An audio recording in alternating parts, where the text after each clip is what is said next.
Hello, नमस्ते. कसे आहात सगळे? छान ना? मी पण मस्त आहे.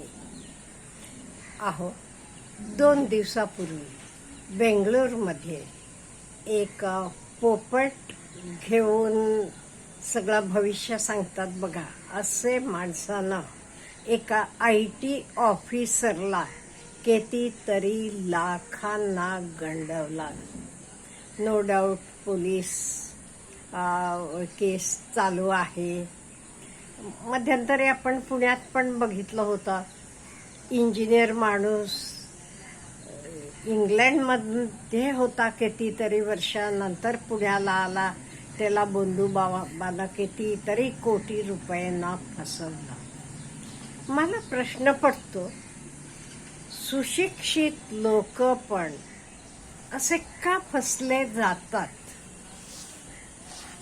आणि कित्येक वेळेला फसवणारे लोक काही फार शिक्षण वगैरे असते त्यांचं असं नाहीये.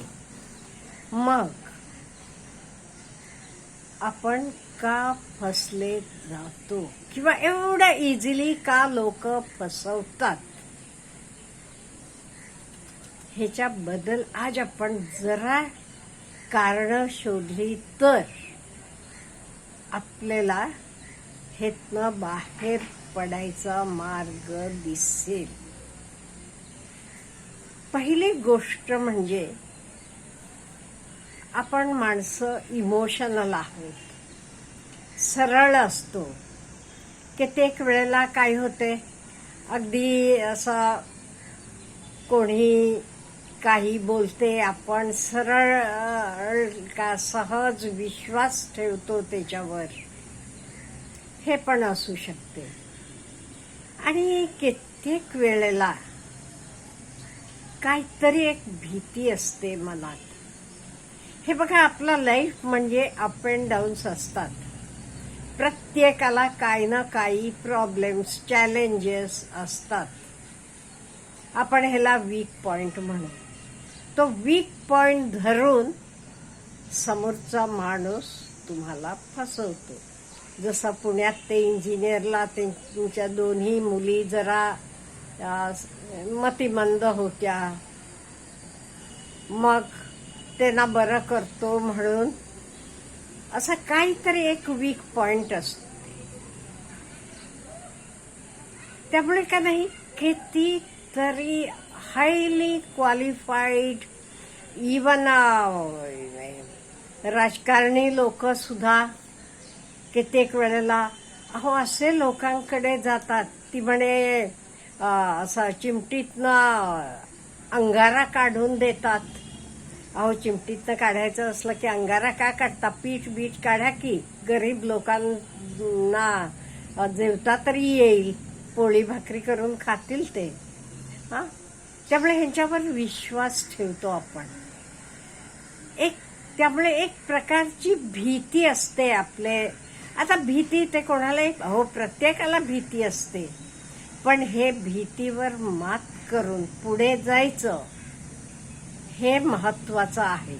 आता स्टेजवर जाताना, पहिल्यांदा बोलताना, एवढंच काय, पहिल्यांदा स्वयंपाक करताना सुद्धा 10 लोक आली घरात, मग स्वयंपाक करायचा म्हणजे पहिल्यांदा भीती वाटते आपल्याला. आपला माप बरोबर होईल का, कमी पडणार नाही ना वगैरे. त्यामुळे ही भीती असते. पण त्या भीतीला आपण क्रॉस करून पुढे गेलो की ती भीती नाहीशी होते. आणि हळूहळू आपल्याला तो नॉलेज आल्यावर आपल्याला भीती वाटत नाही. फॉर एक्झाम्पल, विमान चालवायला आपल्यासारख्या कॉमन माणसाला कोणी बसवलं आणि म्हटलं विमान चालव, आपण चालवू का नाही? आपण काय म्हणू, मला त्याचं ज्ञान नाही, काही नाही. पण पायलट लोक कसे येतात बघा, लेडीज सुद्धा कॉन्फिडेंटली येतात, ते जाऊन बसतात आणि विमान उडवतात. का? त्यांना त्याचं ट्रेनिंग आहे, शिक्षण आहे म्हणून. त्यामुळे पहिली गोष्ट, ही भीती आपण घालवायची. काही असू देत आपले प्रॉब्लेम्स, काही असू देत. आणि दुसरा का नाही, आपल्याला स्वतःवर विश्वास नाहीये, सेल्फ बिलीफ नाहीये, किंवा कॉन्फिडन्स नाहीये. हे सेल्फ बिलीफ म्हणेल हे काही उपजत येते का? नाही, कोणालाही उपजत हे येत नाहीये. हे स्किल आहे, हे आपण डेव्हलप करायला पाहिजे. आता हे कसं डेव्हलप करायचं? ओके, पूर्वी मला काही प्रॉब्लेम आले होते, मी कसे ते फेस केले जरा आठवा ना. मग ओके, होऊ शकते. इवन लहानपणीपासून मुलांना आपण हे करायला लावलं का नाही, त्यांना आत्मविश्वास येतो. आता आजच सकाळी मी निवाचा अभ्यास घेत असताना स्कॉलरशिपची 30 गणितं करून घेतली. त्यात 3 पार्ट होते. ते पार्ट 1, पार्ट 2, पार्ट 3. पार्ट 2 झाल्यावर आजी हात दुखतो की संध्याकाळी करू का उरलेले? मी म्हटलं काही नाहीये, परीक्षेत आपल्याला 50 गणितं करायची आहेत, तिथे 30 तरी आहेत, एवढ्या कर, मग खेळायला जा, काही कर. मग बसली, केली सगळी गणित. मग तिला कॉन्फिडन्स आला, अगो मी केली की सगळी गणितं. मी म्हटलं हे असं कॉन्फिडन्स वाढत असतो, करत जायचं आणि आपल्याला आपण कॉन्फिडन्स द्यायचं. आता हे म्हणाल तुम्ही कसं द्यायचं? सपोज तुमचा मित्र येतो, तो म्हणतो अरे माझं काही काम होत नाही बघ, मला जमत नाही बघ, अमुक नाही बघ. म्हटलं की तुम्ही त्याला काय म्हणणार? तुला जमणारच नाही, सोडून दे म्हणणार का? नाही, म्हणा अरे पहिल्यांदा असं होतंय, तू प्रयत्न कर की, प्रयत्न केल्यावर हे जमते आपल्याला, असं म्हणणार का नाही? म्हणून त्याला सपोर्ट देणार का नाही? इन द सेम वे आपण स्वतःला पण सपोर्ट द्यायला पाहिजे.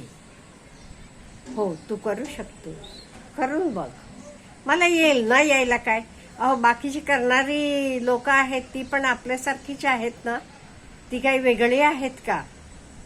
जरा स्वतःला आपण सपोर्ट द्यायला पाहिजे. ह्याच्याशिवाय आणि एक कारण मला वाटते, तुम्हाला बरोबर वाटते का नाही बघा, मला कॉमेंटमध्ये सांगा. हल्ली आपली फॅमिली म्हणजे अगदी छोटी छोटी होत आलेली आहे. फॅमिली म्हणजे हल्ली आई वडील आणि मुलं, ती मुलं सुद्धा मोठी झाल्यावर आपापली इंडिपेंडंट होतात आणि जातात. त्यामुळे आपण काही प्रॉब्लेम असला तरी एकमेकांशी बोलत नाही, सांगत नाही. मित्र नातेवाईक बाजूला ठेवा, आपले फॅमिलीमध्ये आपले घरातले लोकांना सुद्धा आपण काहीही आपल्याला प्रॉब्लेम आला, चॅलेंजेस आले तरी मनमोकळेपणानं बोलत नाही, तर लपवून ठेवतो का? तेवढं मोकळं वातावरणच नाही आपण ठेवलेलं घरात. त्यामुळे मला वाटते पूर्वी कसं आपण खूप लोक एकत्र असायचे, आजी आजोबा काका आत्या आणि कोणी माणसं. त्यामुळे कसं काही प्रॉब्लेम आला तरी आपण एकमेकांना सांगायचो आणि ते आपल्याला लगेच मॉरल सपोर्ट द्यायचे. मला वाटते हल्ली जरा मॉरल सपोर्ट कमी झालेला आहे. त्यामुळे कुठली गोष्ट करताना आपण कोणालाही विचारत नाही का? विश्वास नाहीये. एटलिस्ट घरातल्या माणसांशी तरी आपल्याला विश्वास पाहिजे आणि तो विश्वास प्रत्येकाचा राहील असं प्रत्येकानं वागायला पाहिजे. सगळं खोटेपणा वगैरे सोडून घरातल्या लोकांशी तरी आहे तसं आपण ओपनली काही गोष्टी बोललो की जरा आपल्याला सपोर्ट मिळतो. किंवा आता ते पोपटवाला तो काय तुमचं भविष्य सांगणार हो? एटलिस्ट तुम्ही घरात तरी बोलायचं. तो एवढे 1000 मागतो, 10,000 मागितले, मग लाखांना कितीतरी लागते ना काढले नाही माणसाकडनं. त्यामुळे आपण जरा घरातलं वातावरण आपलं एकमेकांशी चांगलं ठेवावं असं मला वाटते. किंवा तुमचे चांगले मित्र असतील, जवळचे रिलेटिव्स असतील, अशा वेळी आपण आपलं जरा बोलून दाखवावं एकमेकांना, म्हणजे तिथनं आपण बाहेर पडायला सोपं होईल.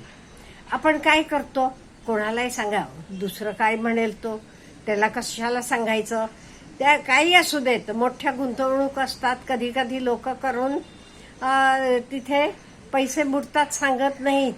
कोण म्हणते चंदनाची झाडं तुमच्या नावानं लावतो, अमुक लावतो, कोणालाही विचारत नाही. तुम्हाला वाटतं दुसऱ्याला सांगितलं की तो पण करेल, त्याचाही फायदा होईल, नको माझा एक, म्हणजे स्वार्थीपणा पण एक कारण आहे. त्यामुळे दुसऱ्याला आपण सांगत नाही, बोलत नाही.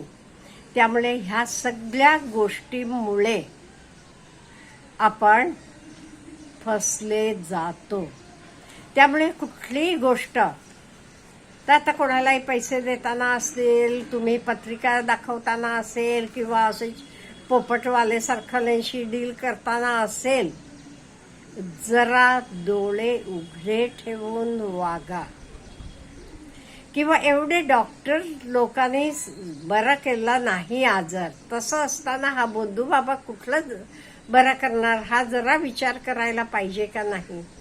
त्यामुळे मला वाटते जरा आपण विचार करायला पाहिजे, जरा आपले जवळचे लोकांशी बोलायला पाहिजे, 4 लोकांचं ओपिनियन घ्यायला पाहिजे का. म्हणजे आपण कोणालाही न सांगता आपले आपण सगळे करतो आणि नंतर मात्र अडकलो की आपण मग सगळ्यांना म्हणतो, इव्हन सरकारला पण म्हणतो, सरकारनं मदत करायला पाहिजे, अमुक ह्याला फसलो आम्ही, अमुक तमुक. त्यामुळे मला वाटते प्रत्येकानं जरा चाणाक्षपणानं वागायला पाहिजे, विचार करायला पाहिजे, आपले लोकांशी आपलं मन मोकळं करायला पाहिजे. एवढं केलं का नाही, कोणी आपल्याला फसवू शकणार नाही किंवा उल्लू बनवणार नाही, असं मला वाटते. आपल्याला काय म्हणायचं आहे, प्लीज मला कॉमेंट बॉक्समध्ये सांगा.